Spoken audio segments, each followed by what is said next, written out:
नमस्कार दोस्तों, students study channel में आपका स्वागत है। आज हम इस वीडियो के माध्यम से आप सभी को एसएससी एमटीएस के प्रीवियस ईयर क्वेश्चन पेपर को हल कराने जा रहे हैं, जो कि रीजनिंग का है। 2 अगस्त 2019 के शिफ्ट फर्स्ट में आया हुआ प्रश्न है। तो चलिए शुरू करते हैं। 5 वस्तुएं बल्ला, गेंद, पंखा, मेज, कुर्सी को एक के ऊपर एक रखा गया है। आवश्यक नहीं है कि उसी क्रम में हो। पंखे से 4 स्थान ऊपर बल्ला है। मेज गेंद और कुर्सी के बीच में है। कुर्सी बल्ले से 3 स्थान नीचे है। कौन सी वस्तु सिर से दूसरे स्थान पर? इसमें पूछा है ऊपर से दूसरे स्थान पर कौन सी वस्तु है। तो चलिए देख लेते हैं। इसमें दिया है पंखे से 4 स्थान ऊपर बल्ला है। पंखे से 4 स्थान ऊपर बल्ला, पंखे को हम लोग F से डिनोट करते हैं। F इससे 4 स्थान ऊपर बल्ला है। बल्ले को हम लोग BA से डिनोट कर देते हैं। उसके बाद मेज गेंद और कुर्सी के बीच में है।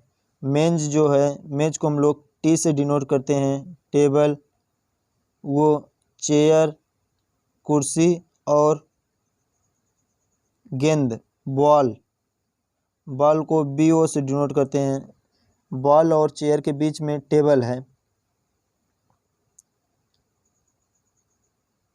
आगे दिया है कुर्सी बल्ले से 3 स्थान नीचे है। बल्ले से 3 स्थान नीचे, बैट से 3 स्थान नीचे, 1 2 3 चेयर है कुर्सी। तो इसमें पूछा है वस्तु सिर से दूसरे स्थान पर कौन है। तो शीर्ष पे पहले स्थान पर बल्ला है, दूसरे स्थान पर बॉल है। इसका राइट आंसर हो जाएगा गेंद।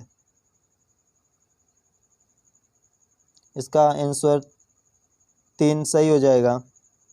आगे बढ़ते हैं, देखते हैं अगला क्वेश्चन। 5 शिक्षक H के PR और T केंद्र के सम्मुख एक गोलाकार मेज के चारों ओर बैठे हैं। आवश्यक नहीं है वो उसी क्रम में हो। तो हम लोग पहले एक सर्कल बना लेते हैं। उसमें 5 1 2 3 4 एंड 5 ये सब केंद्र के तरफ देख रहे हैं। क्वेश्चन में पूछा है T H और R के बीच में बैठा है। T जो है H और R के बीच में बैठा है। P R के दाएं दूसरे स्थान पर है। P जो है R के दाएं दूसरे स्थान पर है।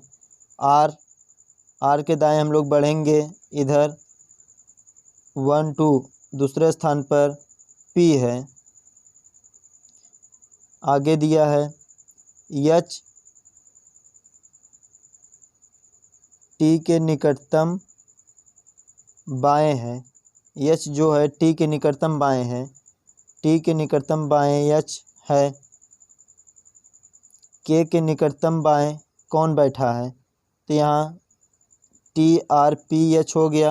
K बचा है, K यहाँ पे हो जाएगा। इसमें पूछा है K के निकटतम बाएं कौन बैठा है। K के निकटतम बाएं R है।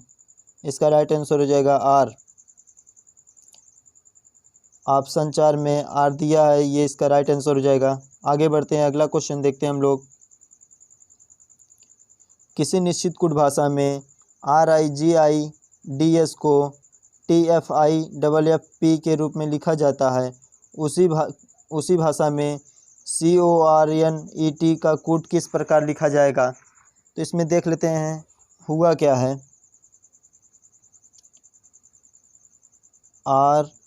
RIGIDS,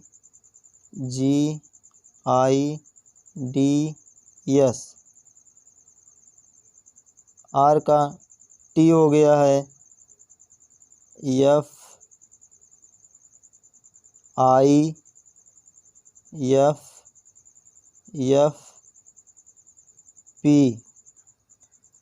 तो R से T हो रहा है तो +2 हो रहा है, +2।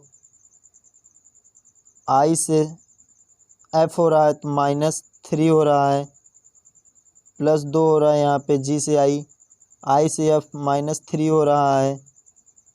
उसके बाद D से F +2 हो रहा है, S से P -3 हो रहा है। इसमें +2 -3 का क्रम चल रहा है। इसी प्रकार हम लोग कर लेते हैं। C+2 हो जाएगा E O-3 L R+2 T N-3 K E+2 G and T-3 Q। तो इसका राइट आंसर हो जाएगा ELTKGQ, ELTKGQ, जो कि ऑप्शन 4 में मिल रहा है। तो इसका राइट आंसर हो जाएगा ऑप्शन 4। आगे बढ़ते हैं, देखते हैं अगला क्वेश्चन, जो कि कथन निष्कर्ष से है। इसमें दिया है कोई ए बी नहीं है, तो हम लोग बना लेते हैं कोई ए बी नहीं है, सभी सी डी हैं, कुछ सी बी हैं, कुछ सी जो कि है बी है और सभी सी डी हैं। निष्कर्ष देख लेते हैं हम लोग। कुछ डी बी है, जब सभी डी का हिस्सा इतना आ रहा है बी में, इसलिए ये सही हो जाएगा। कुछ डी बी है, कुछ बी सी है, कुछ बी सी है, ये भी सही हो जाएगा। सभी सी बी हैं, सभी सी बी नहीं है, इसलिए ये गलत हो जाएगा। इसका राइट आंसर हो जाएगा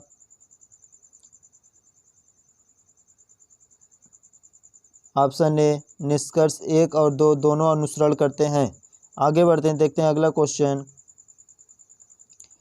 किसी निश्चित कूट भाषा में ROK को 44 के रूप में और MIG को 29 के रूप में लिखा जाता है। उसी कूट भाषा में TAL का कूट किस प्रकार लिखा जाएगा? तो हम लोग देख लेते हैं।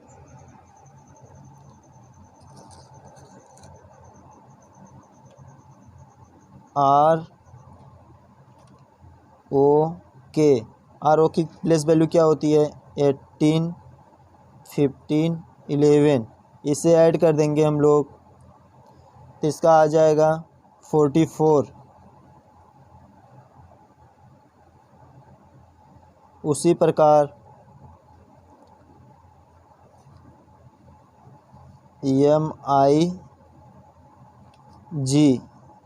MIG की प्लेस वैल्यू लिख लेते हैं। 13 + 9 + 7 = 29। उसी प्रकार TAL, T की प्लेस वैल्यू 20 + A की प्लेस वैल्यू 1 + L की प्लेस वैल्यू 12 = हो जाएगा 33। तो इसका राइट आंसर हो जाएगा ऑप्शन ए 33। आगे बढ़ते हैं और देखते हैं अगला क्वेश्चन। निम्नलिखित समीकरण को सही बनाने के लिए किन दो चिन्हों को परस्पर बदलना होगा? तो हम लोग पहले प्लस और इनटू को बदल कर देख लेते हैं। 73 - 13 + 42 डिवाइड बाई 14 × 56 = 56। देख लेते हैं। सबसे पहले हम लोग बॉड मास से करेंगे। 73 - 13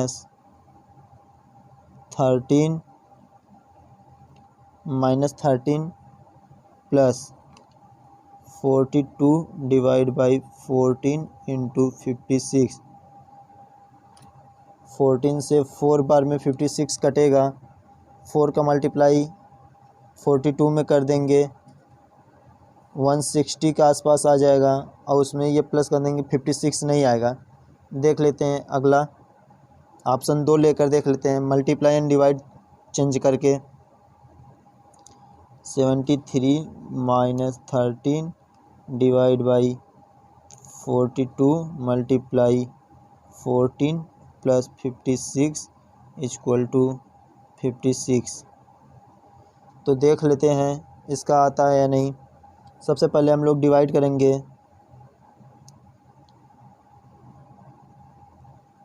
ये अब 73 minus 13 divide by 42 into 14 plus 56। ये 14 से 3 बार में कटेगा, 3 से 13 कटेगा नहीं, इसलिए पॉइंट में आ रहा है। इसका ये भी नहीं होगा। अगला देख लेते हैं ऑप्शन माइनस और प्लस बदल कर। 73 plus 13 multiply by 42 divide by 14 minus 56 equal to 56। देख लेते हैं। 73 plus 13 into 42 divide by 14 minus 56। ये 3 बार में कटेगा, 14 से 42 और 3 इंटू 13 करेंगे तो हो जाएगा 73 प्लस 39 माइनस 56 और इसे ऐड कर देंगे, ऐड करके माइनस कर देंगे 2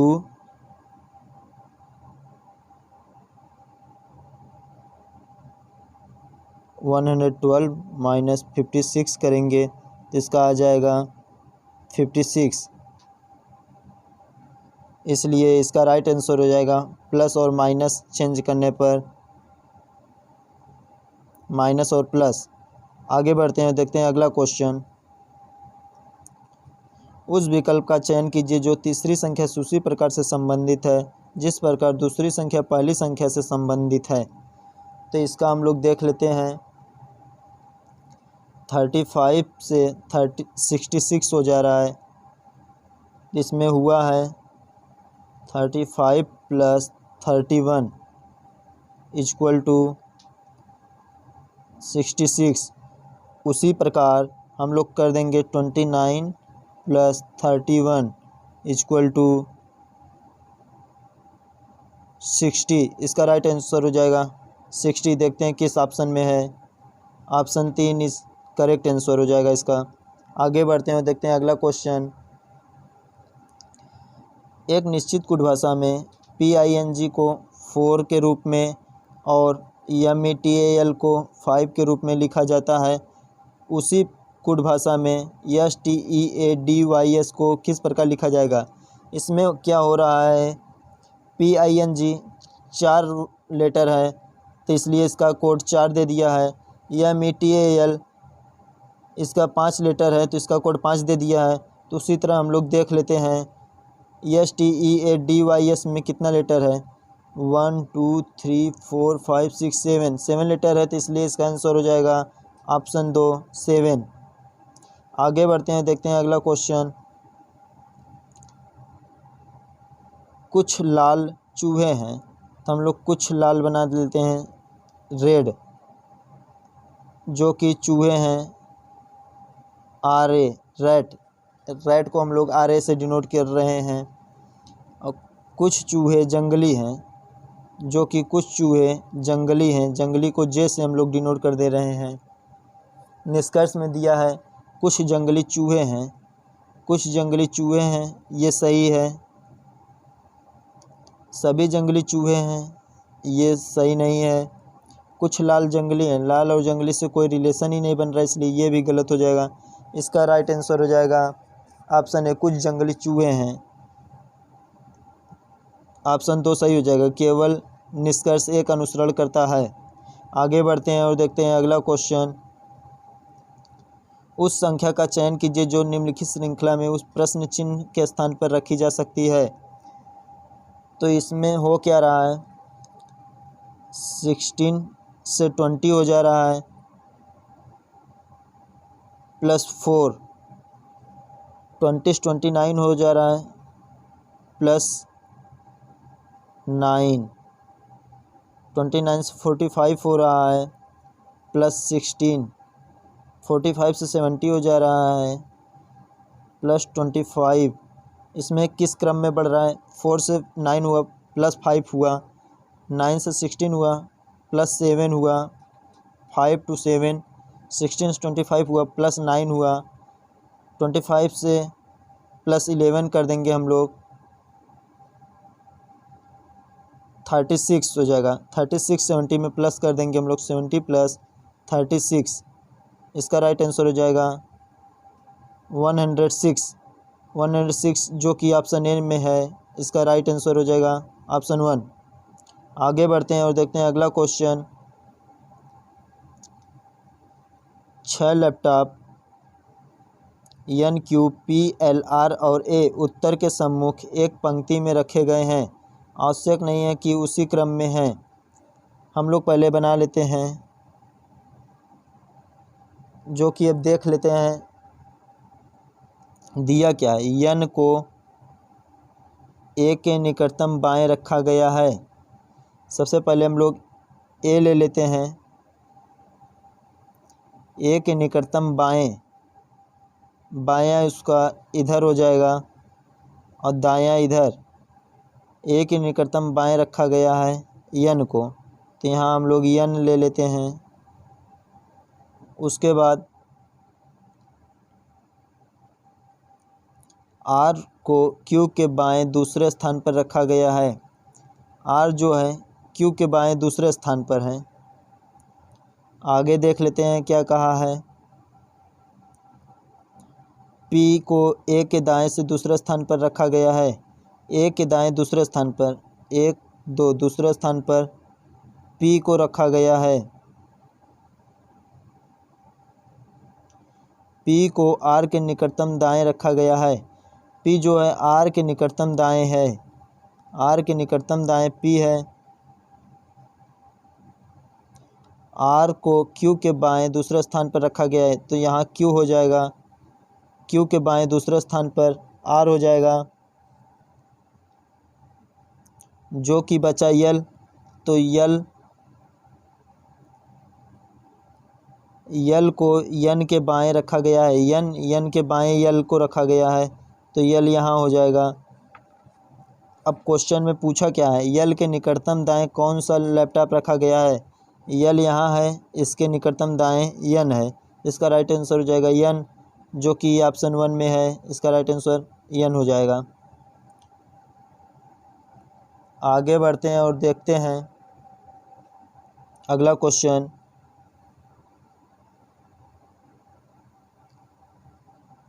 यदि प्लस और भाग दो चिन्हों को परस्पर बदला जाता है तो निम्नलिखित में से कौन सा समीकरण सही होगा?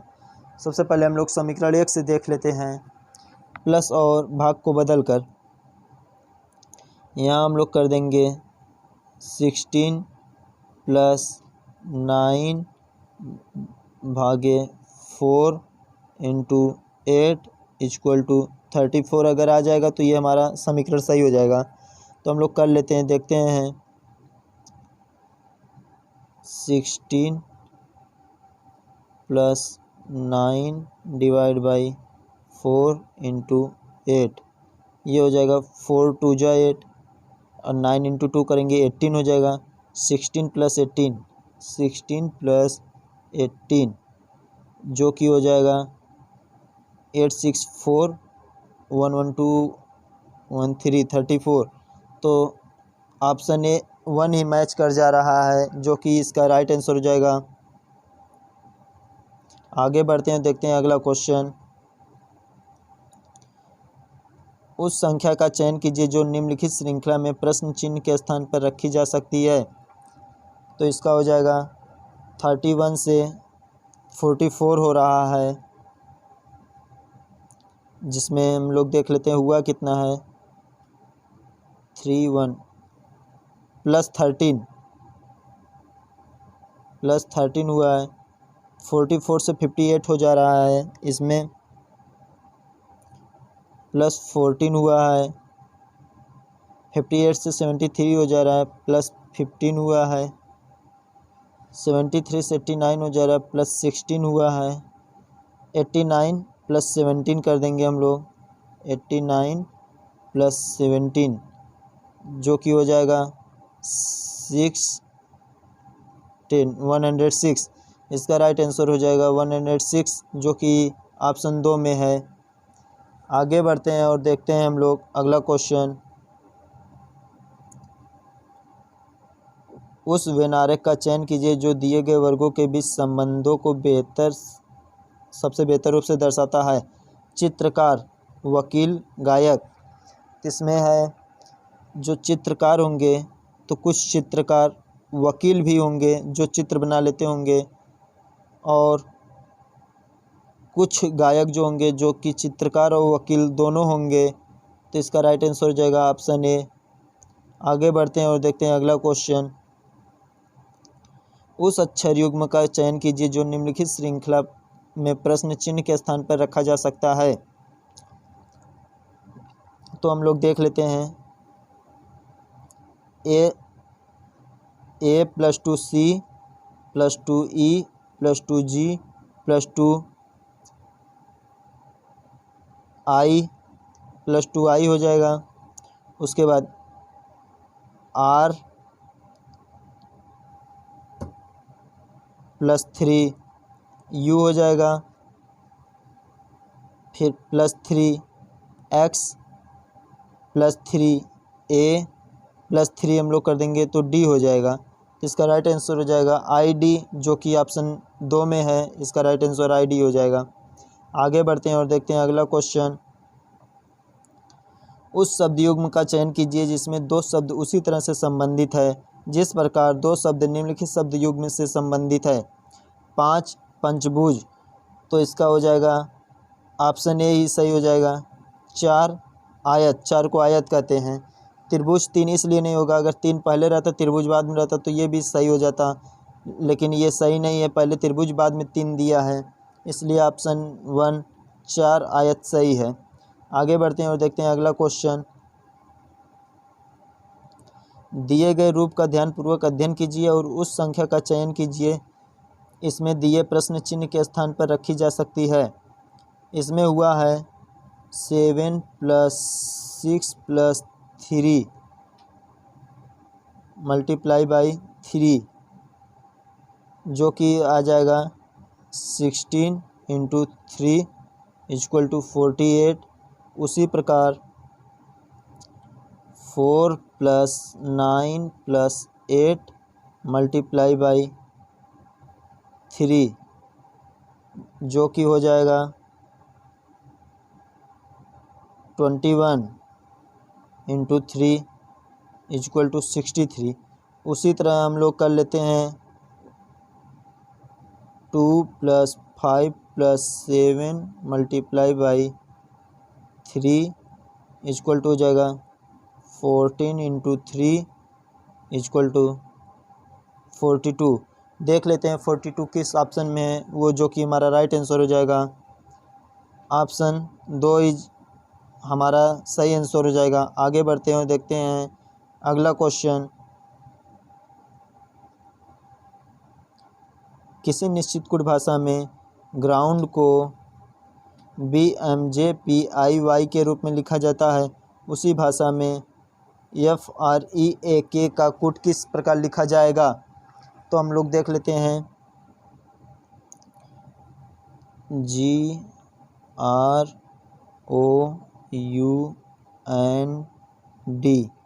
इसको हम लोग लिखते हैं BMJPIY।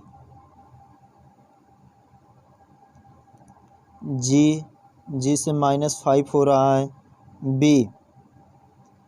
R -5M O -5J U -5P N -5I D -5Y। ठीक उसी तरह हम लोग इसका भी कर लेंगे FREAK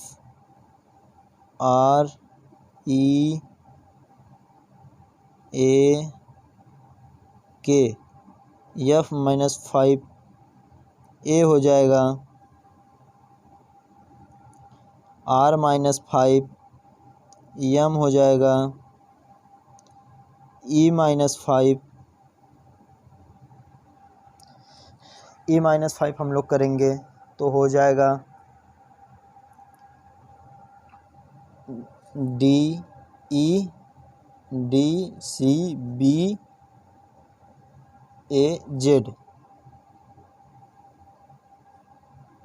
A-5 करेंगे हम लोग तो हो जाएगा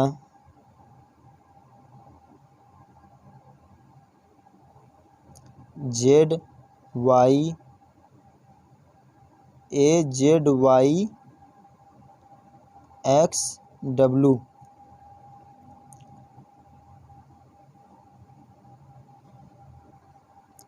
फिर से हम लोग करके देख लेते हैं। FREAK।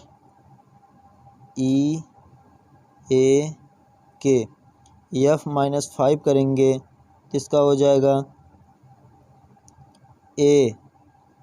R-5 कर देंगे तो इसका हो जाएगा M।